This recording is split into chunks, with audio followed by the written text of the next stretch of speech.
So this is how to award points to your customers. On the admin panel, you can go to customers,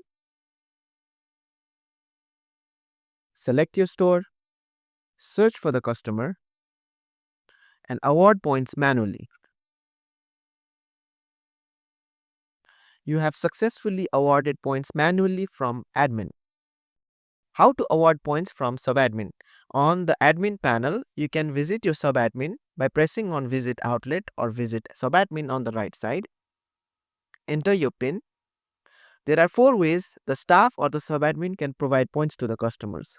The first and the easiest way is to go to customers and manually searching for customers and awarding points by entering the billing ID and billing amount. The next would be generating QR.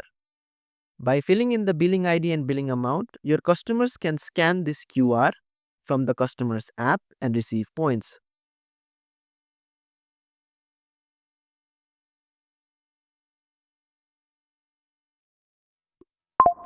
The next is directly printing this QR into the bill.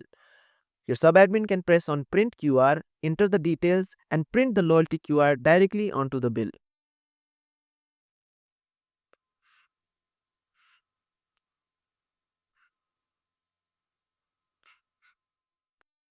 The subadmin can also award points by scanning the customer's QR.